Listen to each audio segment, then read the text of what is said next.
Frères et sœurs, même si vous êtes des chrétiens, même pas chrétiens, respectons ces règles d'hygiène.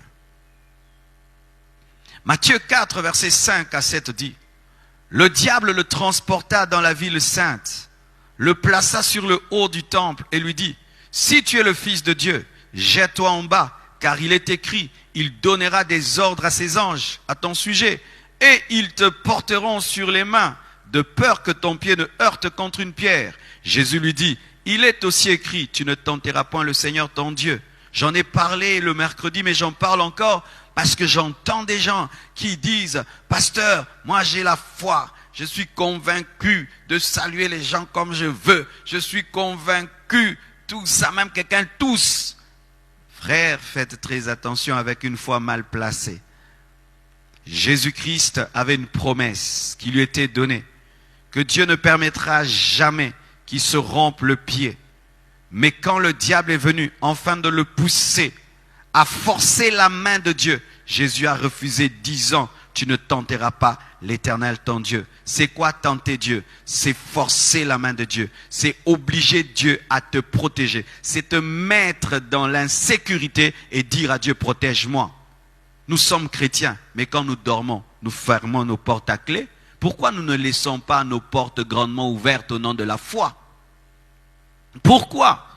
Vous qui maintenant, au nom de la foi, vous dites, non, moi, je ne vais pas avoir peur, j'ai pas peur, alors je ne vais pas respecter les règles d'hygiène, je vais continuer à vivre comme d'habitude parce que j'ai la foi. Mais cette même personne, la nuit, ferme la porte à clé. Elle construit une maison avec une clôture autour. Mais alors, comme tu as la foi, fais une maison sans fenêtre, des fenêtres sans porte, sans fenêtre, fais une maison sans clôture. Et que tous les voisins entrent chez toi quand ils veulent. Mais pourquoi? Dieu est ta forteresse. Dieu est ton bouclier. Mais pourquoi alors tu fermes ta maison à clé alors que Dieu te protège?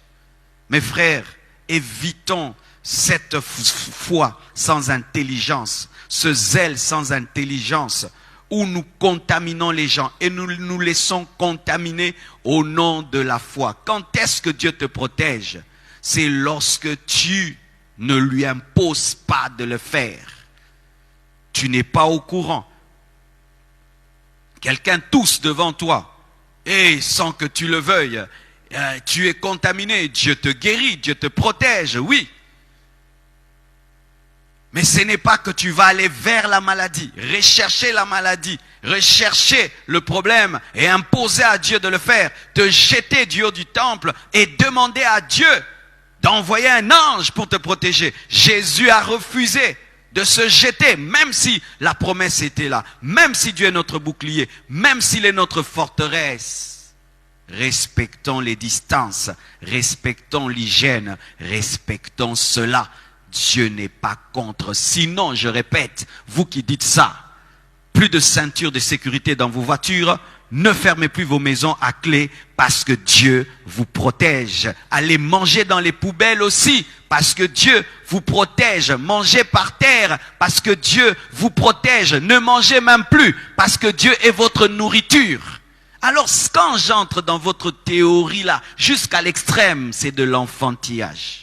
Ce n'est que de l'enfantillage et de l'orgueil spirituel. Ce n'est que de l'orgueil spirituel. Et ce que vous ne savez pas, c'est que votre orgueil est en